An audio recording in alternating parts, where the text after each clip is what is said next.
even though you don't mean to. But I show hands, how many people have taken a listing this year? Okay, taken a listing? 5 or more. 10 or more? 10 or more will for sure. Get up here, you're teaching the class, baby. Alright, so the truth of the matter is most agents don't list a lot of homes. Does anybody know what the average is? 3. Maybe, yeah. Anybody else? Probably 2 a year. 4 to 6 homes a year. Listing 4 to or 6 selling? listing homes a year on average, okay?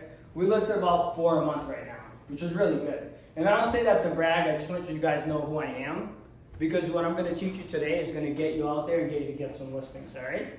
All right, let's get started. Who's ready to get started? We are. I can help you with the. You guys have been, this is actually the listing presentation, so we'll go over it after, but I have a speech I prepared just for you guys, so I hope you're all excited. All right, you've been sitting for a long time, so stand up and shake it out. Shake it out. I don't want you falling asleep with me. High five your neighbor. This is my neighbor.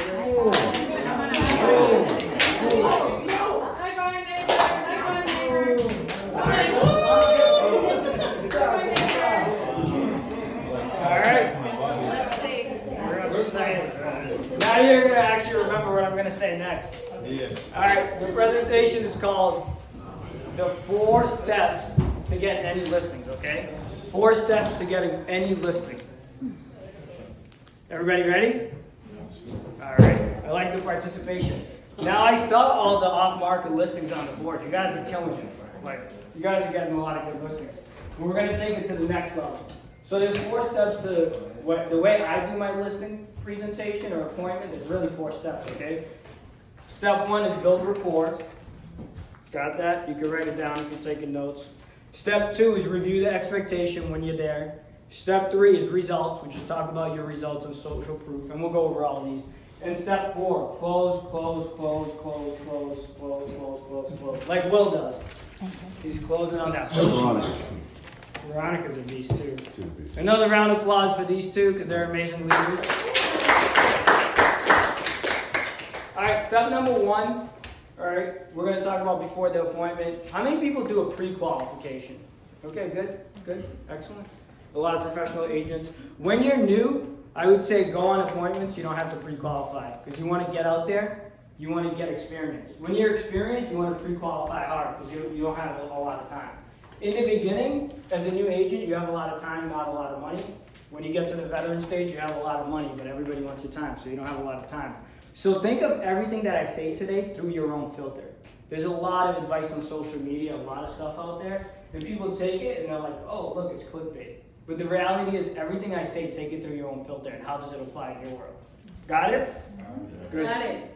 If you got it, say yes. Yes. I love Jim Rome. Okay. Number 1, when you qualify, ask her why. Okay, what is the motivation? And the simple question for that, what is the reason you're looking to sell your home?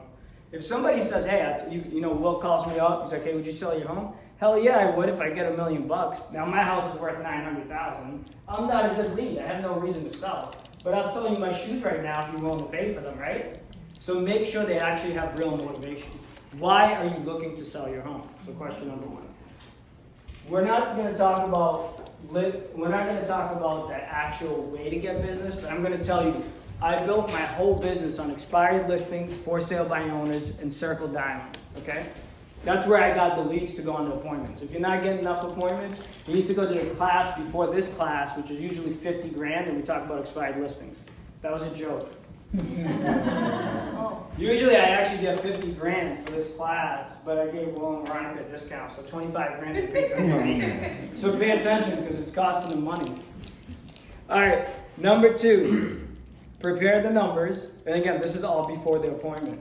And prepare the listing paperwork because you're going to go in there as a professional and you're going to go in there to take the listing, right? How many people know what DISC stands for? Do you guys teach DISC? DISC? Yeah. Myers-Briggs, same thing? Personality. Personality assessment?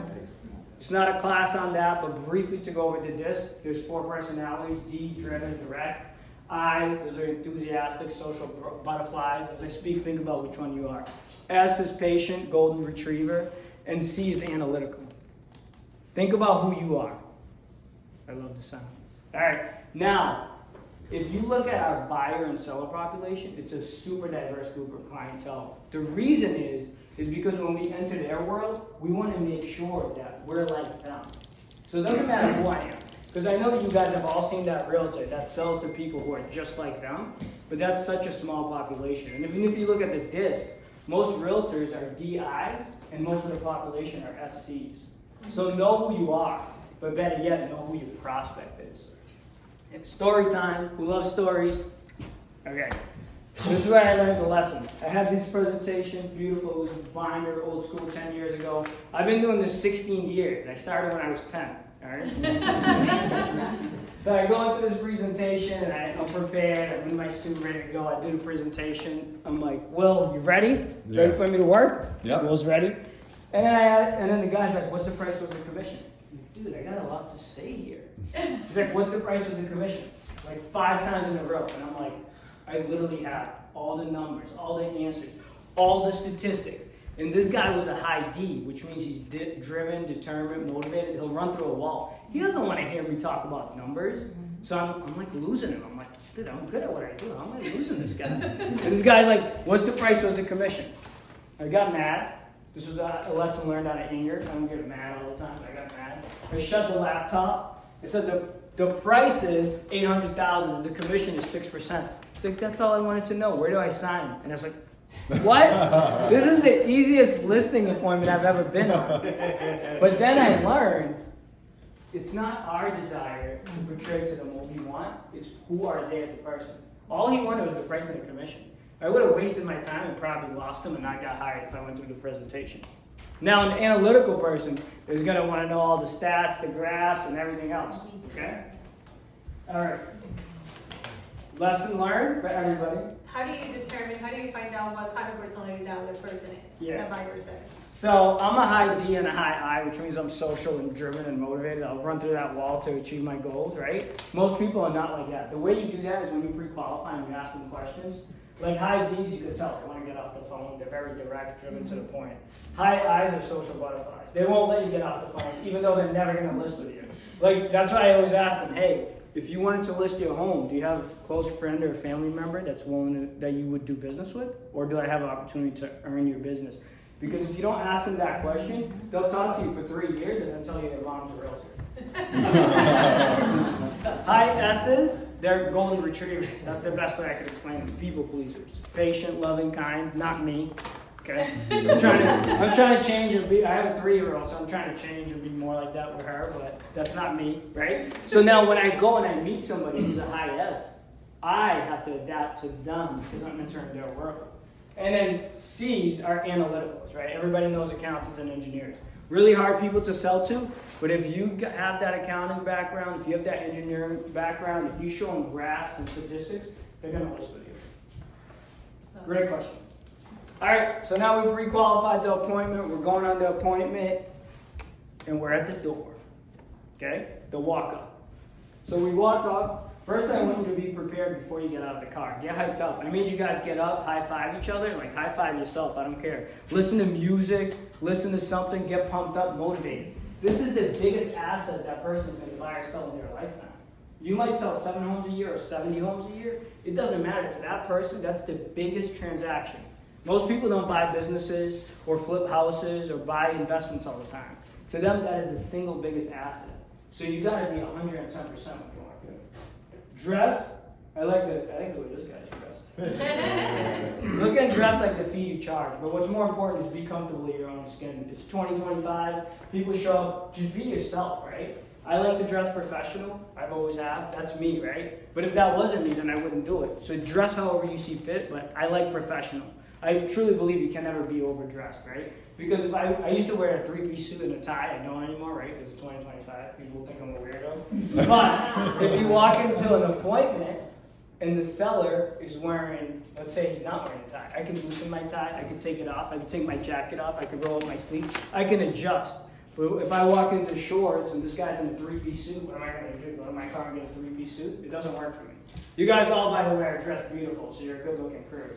So at this point, you can just gloss over. All right, confidence, positive, and enthusiastic. That's before you get on the door. And then begin looking for conversation starters. How many people know what rapport is? interactive section. Perfect. All right, rapport is the ability to connect with somebody. You ever go to a party and ask somebody a question? Hey, Veronica, who do you know? Oh, I know Will. Oh, me too. Where'd you go to school? Salem State. Oh, me too. You're building rapport. You could also build rapport by sitting like somebody's sitting. Right now, you're sitting with your legs crossed, so I would sit with my legs crossed at the actual appointment. Yeah? And you'd be surprised. People think that the other person realizes. The only thing they realize is they realize that they like you and they don't know why. Right? So building rapport is huge. As you're walking through the house, you want to ask them, like, you see golf clubs? You golf? Right? So those things are super important. So begin looking for conversation starters. I'm going to give you guys some scripts too. Will we have 5 hours? Yeah, we're good. Yeah, everybody brought their backpacks and their sleeping bags, right? Yeah, we're good. You told me 5 hours. 25 grand, I'm trying to deliver. Yeah. He's going to Pemmy Cabins with us. I'm trying to get my full fee next time on the listing appointment. We're bringing you to New Are Hampshire. sharing the notes too, or no? I'll leave this just with you. You can share it. Thank No, you. just kidding. I could email this to everybody, but I yeah, appreciate I typed that. this up last night at like 2 a.m. So I will. All right, so you walk up. First contact is super important. It's an absolute pleasure to finally meet you. Firm handshake, look them in the eyes, smile. Okay? How many people don't do that? It's shocking. A lot of people don't have social skills anymore because of that technology, right? Especially younger people. You'll see this a lot with. Okay? Number 2, may I set my things down on the kitchen table? Great. Who's gonna give me the grand tour? Now, there's many ways to do this. Don't get caught up. This is just the way I do it. Don't get caught up in like the mechanics, but I know people want the mechanics, right? You could do a 2-step listing presentation. It works. You can do a 1-step listing presentation. It works. You can literally skip all of this. It works. Don't forget my story about shutting the computer, right? Everything works and up and does it, but you need a proven plan and a proven system to go on listing appointments, because how can you know if you're good or not? Right? Because you're going to look at your ratios, say, hey, I'm going on 10 appointments. I'm getting appointments every week, but I'm only landing 1. Well, then you suck. Right? Now, you can record me and post this on social media, but when I swear, just delete it. No, I'm just kidding. All right, so that's how you get better, right? Now, if Will's going on appointments, he's probably in 7 out of 10. He's good. So now we can say, how do we adjust the listing presentation to get better? How many people get 100% of the listing appointments they go on? Oh, wow, I like that. Because that means you're not going on enough listing appointments. I had one guy tell me, hey, I get every appointment I go on. Because he does business by referral and he gets like 1 listing a month. Which is still good. But it's like, yeah, if you only show up to slam dunks, you're going to get them. I learned to do business with expired listings and for sale by owners. Do you guys know what that is? Yeah. Yeah, right? Expired listings. In 2009, you're the 3rd person in the door. 2 people failed to sell their homes. They're telling you to F off and get out of their house. That's the people that I had to learn to present to. And the market has changed, and I think a lot of real estate agents in general, we forget the skills it requires to actually convert. And that's why a lot of agents struggle nowadays. But anyway, back to my setting my things down at the kitchen table here. All right, next. Who wants to give me the grand tour? Does anybody know the FORD acronym? Yes. What is it? Family, obligations, recreations, and dreams. Occupation. Occupation. Bingo. All right. Great simple tool to build rapport. Family. You know how many deals my daughter has closed for me? Literally, with agents and like buyers and sellers. You have a 3-year-old? You're listening with me. I have a 3-year-old. Like, you're going to talk about your family, I'm going to talk about my family, we're going to take pictures. I literally got an offer accepted. The lady told me exactly what my offer had to be because we connected over the 3-year-old, right? Family. Occupation, what do you do for work? This is actually good for you guys all when you're networking. If you ask somebody, hey, Veronica, what do you do for work? What's the next question she's going to ask me? What do you do for work? Wow, I didn't even tell her. Look at that. That was good. So you never even have to tell people what you do for work. Just be interested in them. A great book on this is How to Win Friends and Influence People. Okay? Recreation, you know, people love talking about their hobbies. Golfing, I mentioned. Like, even if you're not good at golfing, that's still funny, right? Like, this guy's good at golfing, I try, and then we could connect over that, you know? And people love to talk about their recreation. And then dreams, goals they want to accomplish. You see a boat on the wall. Oh, wow. Is your goal to retire in a boat or a lake house? You can help with that too, right? So now you're building rapport. Okay, tips. If they offer you a glass of water, always take it. If they offer you alcohol, always say no, no, no, no, no, until after. I drink with everybody personally. On our personal time we can drink together. When you do business, show up as a professional. Again, these are my tips. You can take them with a grain of salt, but this is what's helped me be successful. And continue focus on building rapport. So we're still on step 1 is rapport. So if you guys don't get it, how important rapport is, you now know. What's step 1? Poor. Wow, we got 1 listener. All right, review. So the second step is now we walk through the house, we build rapport. That's why I walk through the house, and people don't do that. I like to build rapport while I walk through the house. The goal on the appointment is to get them to like you because people do business with people they like and trust. Right? How many of you have gotten a listing because you were friends with the person? Mm-hmm. Right? And your presentation was horrible. You showed up, you're like, oh, I just started, what do you want me to do? Like, you're my friend. Like, okay, where do I sign? You're like, what? You want me to tell you what I do? I'm like, yeah, I don't know what I do, I just started. Alright. So set expectations, know your script. You guys are huge on scripts. You're already like 10 levels ahead of the average agent because you have Will and Veronica who are great leaders. And they're telling you guys about scripting. So the training in real estate when I started was horrible. That's why I love what these guys do. Because that's why the failure rate in real estate is what? Anybody? 80%. 80%. How many? 80%. That's crazy. 80% of people who get their license will not renew within 2 years. And then how many of them are actually going to renew it in the next 2 years? And how many of them are going to be top producers and actually successful, willing to provide for their families off the business? Not a lot. Why? Because the training in our industry is horrible. So are these guys? Big round of applause.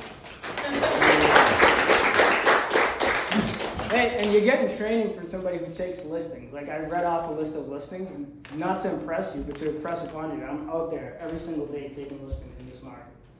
All right, set expectations. You gotta know your scripts. I like to go through the market because I've been doing this for 16 years and give them a high level overview. Then I jump into marketing and then statistics if they're at high C. But remember, I'm feeling them out on that appointment. Like I'm not going deep on marketing or content unless I know that they're high C, right?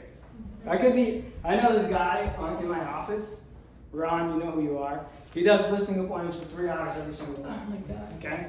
He gets like all his listings, but it's a very long appointment. I could get a listing in 15 minutes. And my average is probably 45 minutes to an hour, depending on how many questions you have. So really feel out your consumer, your client, and know who they are, right? Like remember, know who they are. What's more important than knowing who they are is know who you are. So we're still in the review process. After this appointment, a couple things will happen. You're either going to decide to list with me. You may choose not to list with me, or I may choose not to take this listing. Take it away, right? You don't want to take every listing appointment you go on. If Will called me in that earlier example, my house, I want $1 million, it's only worth $900. You probably shouldn't take that listing because I have no motivation. Either way, after this, and these are scripts I'm giving you guys. Hello. Hi. Either way, after this appointment, you'll be more educated. You'll be more educated, and you'll be able to know what you need to do to sell your house, whether you list with me or not. That's a script, okay? And then I like to review their why at this point. Why? Remind me again. Why are you selling your home?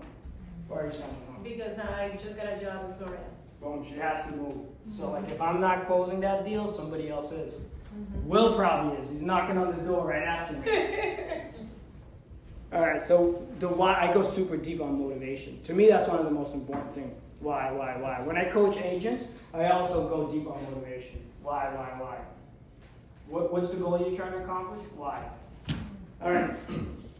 Then the listing presentation, I'm gonna actually show you mine, like a 5-minute version, not yet, but I'll go through that. So you introduce the team, the roles, use your stats. You guys got all these listings, you got a big team. Use that as social proof, the statistics, the home sold. This is where the ratios come in. Like I sell on average, my homes sell 2 weeks faster than the average in the market where I'm doing business, right? And I get 105% of asking price, where the average in this town, Glenfield, is 102, right?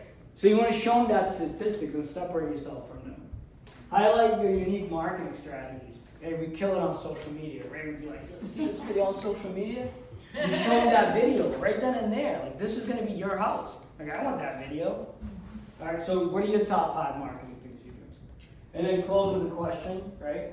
Are you ready to put me to work? So this is the results part. You're showing them the results that you've been able to accomplish in the past. If you're new and you don't have any results, rely on your team, right? You guys are a team, okay? Number 4, close. I like to pound the paint with graphs of their analytical data, market reports, all that stuff. Remember their motivation, okay? What are they trying to accomplish? And set clear expectation and communication about the next step, okay? I'm going to do staging, photos, coming soon, etc. And that actually wraps up this presentation, so a round of applause for me. Yeah.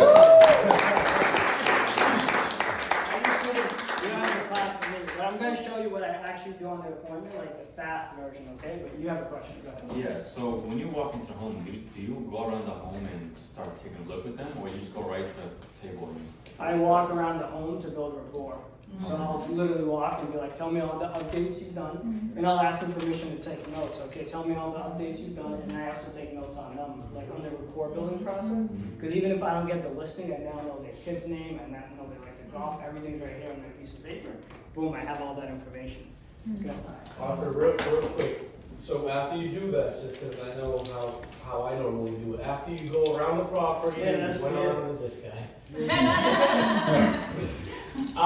can you transition into the conversation that goes after that? So you went around the property, you showed the house, I just showed you it's the new pool, basement's done up, da da da da. How do you transition from that conversation into let's talk business?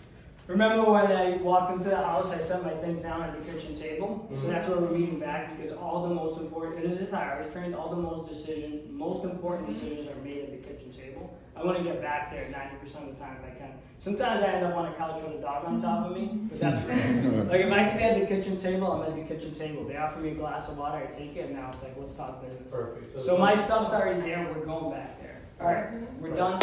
Are you ready to sit down and talk about the next steps and what I can do to help you sell your home? All right, Beautiful. All right, sit down. Yeah. Boom. Cool. And then you take the drink after all of that. Then you sign the contract. Yes, I drink after the contract is signed every single time. At some point you said market first, marketing second, and then what was the third? I don't remember. Statistics. I think Yeah. it was Okay, so is that your order? You talk Yeah. about the marketing? Yeah, I'll show you guys Oh, the actual okay. listing. And we'll share this and the notes. Yeah, I'm sure you guys have a great listing presentation already. What you do is not important, it's who you are, your confidence you come across, and how congruent you are with what you say. I can literally I've closed with this presentation, a binder, and no presentation. Like, I know who I am. I can close with nothing. Show up literally empty-handed and walk out with a contract. So this is not important. Make your own. Use the ideas. Use the one that I'm sure you guys have when you provide to them. Use the one that Will and Veronica had. Or make your own from scratch. It doesn't matter. I've used a agent that sells 100 homes a month, like a mega agent. I've used his presentation. I've used one that I just like found on the internet. Or on ChatGTP. Like, you could use anyone. You just need a structure that's your own, and you master that structure. Now, once you master that structure, go on actual appointments. And then, whoever your coach is or consultant, or yourself, like ChatGTP, you say, hey, I went on 10 listing appointments, what did I take? Now, we can judge your presentation, whether it's how well you know it or how good it is, right? Like, I probably take 70 to 90% of the listing appointments I go on, right? You might be at 20%, so you could get better at the presentation or the quality appointment, but you need to have something so we can measure against and improve. So if you tried this presentation 10 times and you got 5 listings, that's good. You make some tweaks, now you're getting 7. But if you go do a different thing every single time you go on the appointment, which you hide T's and I's, will do, you just do whatever you feel like it, you don't know what you did good or bad or what you could do better. Every time I lose a listing, I ask them, why did you choose not to go with me? And remember what I said too, this is just my belief, put it through your own filter.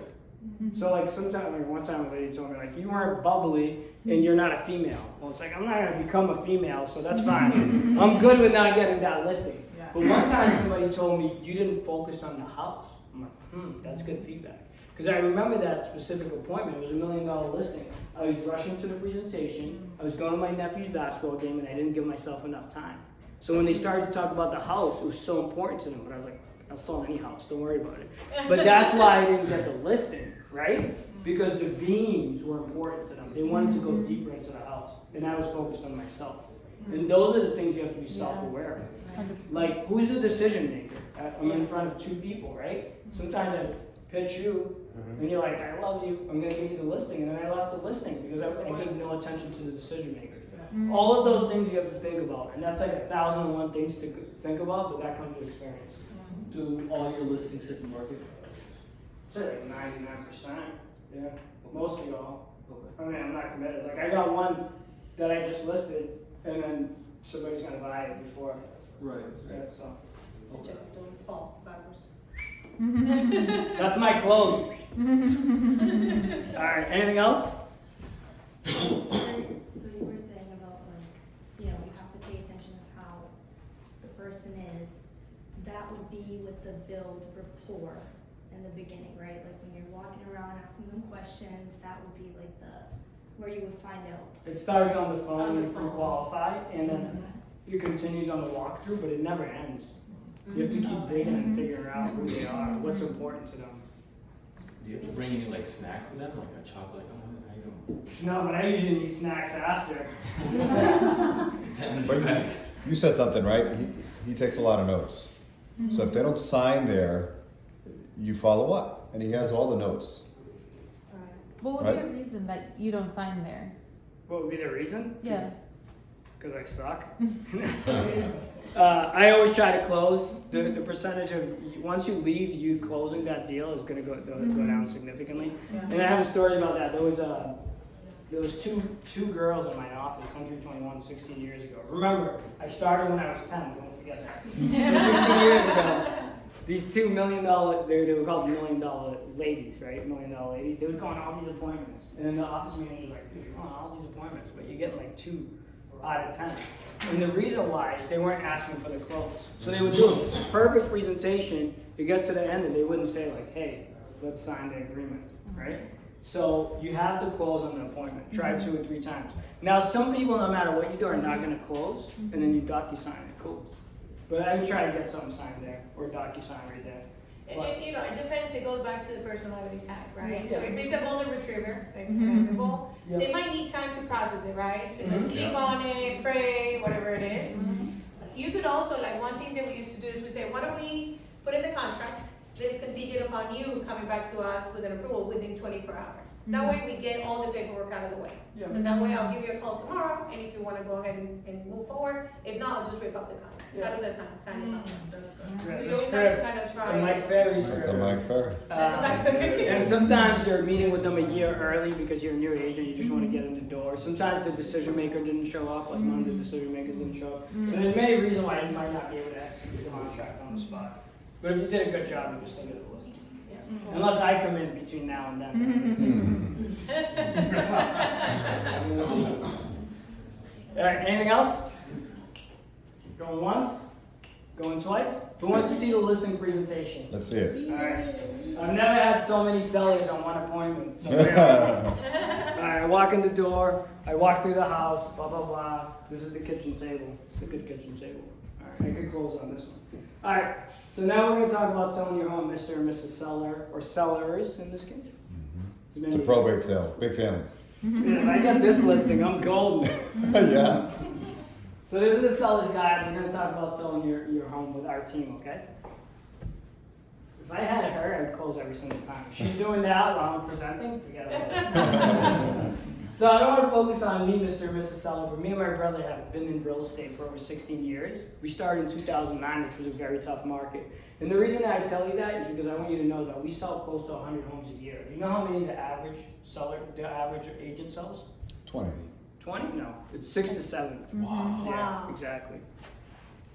We'll do the next slide. So the way I'm able to do that, Will, is because I have a team, right? So I have a transaction coordinator, I have buyer's agents, I have a full-time assistant, and that allows me to focus on you and helping you accomplish your goal, marketing your home. I meet with sellers and buyers every single day. My team helps me get us to the finish line. Does that make sense? Makes sense. So the average agent does so many things, right? They put the sign in their yard, the lockbox, they call, they prospect, they market. All I do is help you sell your home.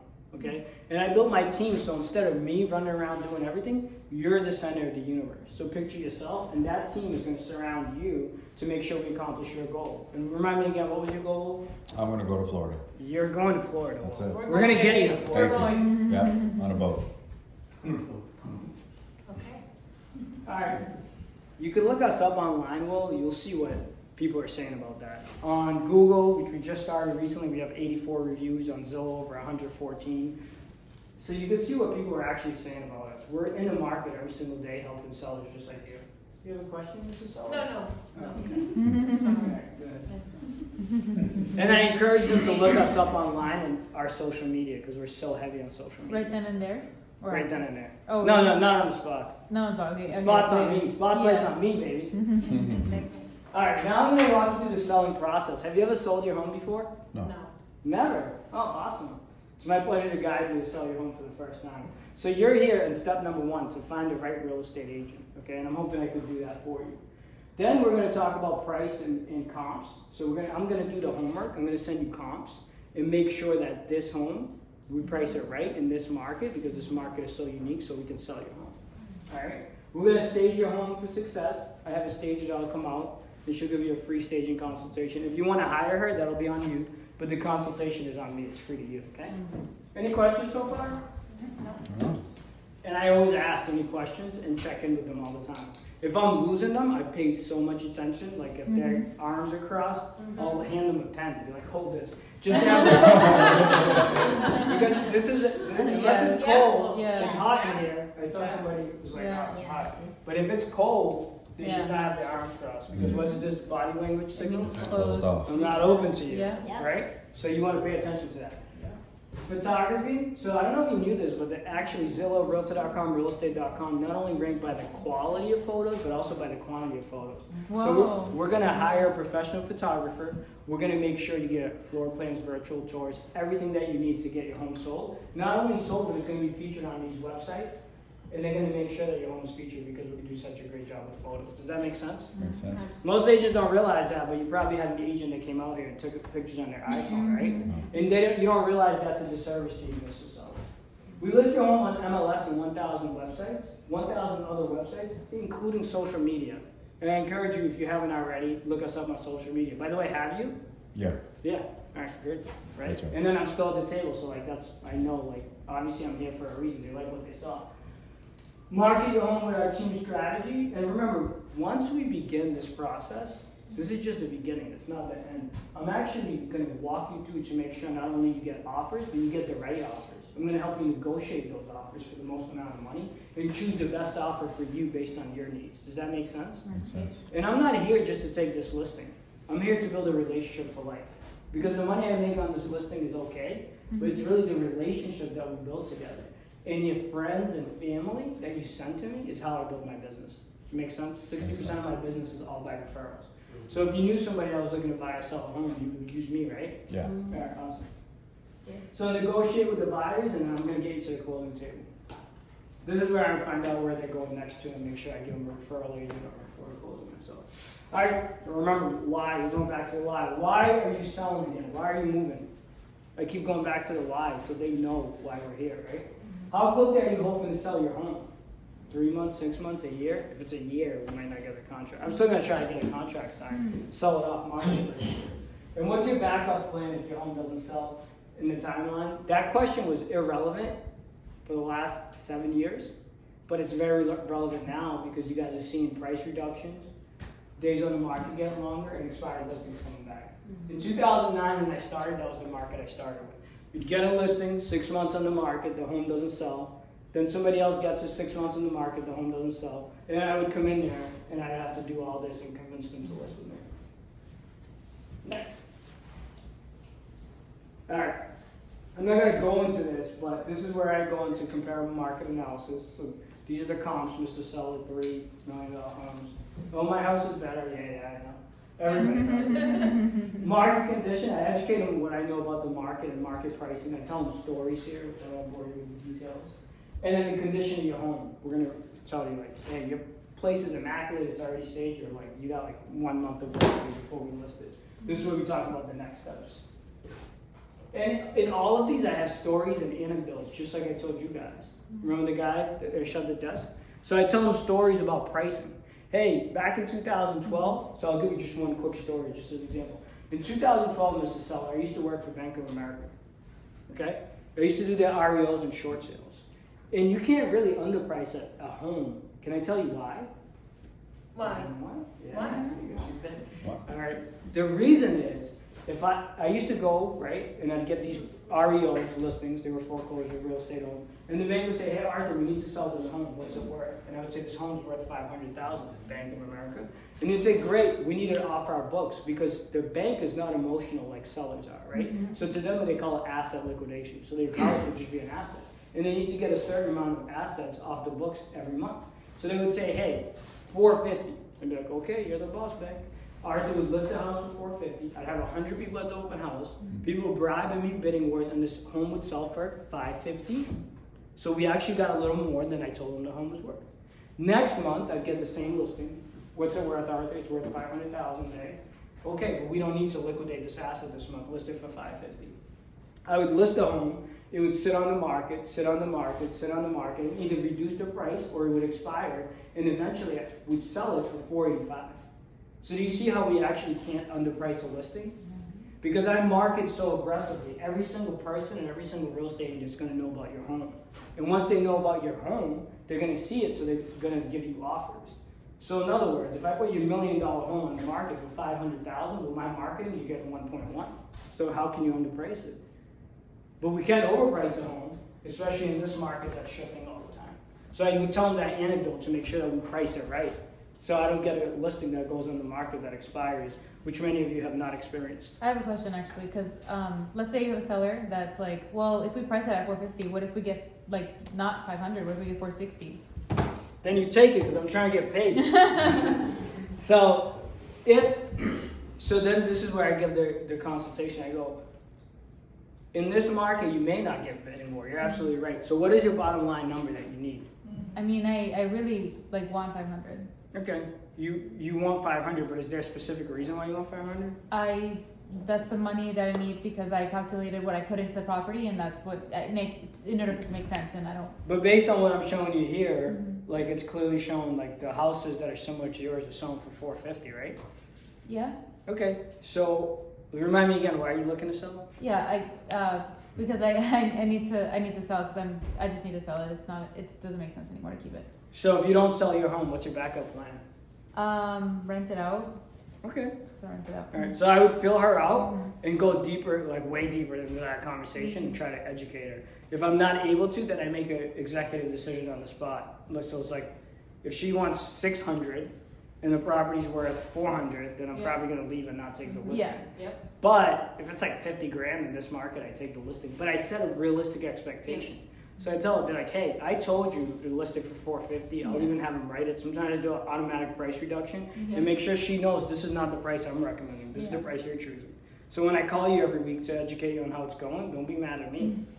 So I make sure they know crystal clear that is not the price that I'm recommending. But I will take the listing in this market. All the listings. I'll put it on the market board with you guys and sell it. So I'm signing a contract, but because this market is weird, it's a weird market, so you don't know. So I would say within reason any listing. Yeah. And I might even sign a longer agreement. So instead of 6 months, I might do a 12-month agreement because I'm gonna spend all this time and money marketing it. So I'm gonna try to get you to get as realistic as you can, and if you don't get realistic, then we're signing. As long as it's within reason. But if you have that problem all the time, then you're not doing a great job educating them. If you have there's 1 out of 100, everything happens, right? Like 1 out of 100 sellers will do a backflip. That doesn't mean you build your business around that seller. They could do a backflip. I can do a backflip. You guys want to see it? Yeah. Oh, don't break it yourself. All right, appointments. This is where I assume the listing. They are there. So the showings, we use a showing time. Secretary, you guys are showing time? Showing time? Yes. So I tell them about showing time. Do you prefer showings not to be done at a specific time? Will any pets be present? So you see how I'm closing? I'm already gearing them up exactly what's going to happen. Do you want shoes to be taken off, or do you want me to provide booties? So I tell them all that I offer. Are there any security systems? And then after that, we just close. We're taking that. We're- We're copying that. Yeah, you can have it. It's in your email. It is. Alright, what's the next one? And then I just review if they want to. This is just a review. And I have my actual buyers and sellers. Oh, You sorry. guys can call them, ask them about me, see what they say. Most of these people have sold their house multiple times with me and they trust me, so you can feel free to call any of them if you need more recommendations. By the way, did your last agent that you met with give you a list of recommendations? No. Is there anything that another agent that said that they would do that for some reason I forgot to mention? No, you were very. That's a critical question because we think we all do the same things, but we don't. Some of us do more than others and some of us are better than others. But that's okay. If you don't ask that question, you will lose listings because they'll be like, yeah, well, we'll send out postcards. I didn't mention postcards, right? Yeah. Would I do postcards to get this listing? Of Yeah, course. absolutely. So like, is there anything else that I forgot to mention that another agent said that he or she would do? Well, what's your commission? Commission? 6%. Is that the best you can do? You want to sign today? Yes. You gotta What's sign the right now. discounted price? What were you looking for? 5.99. Well, you know, another agent said that they'll do it for 4%. 4%. Unfortunately, I can't do 4%. Can I educate you? Yeah, please.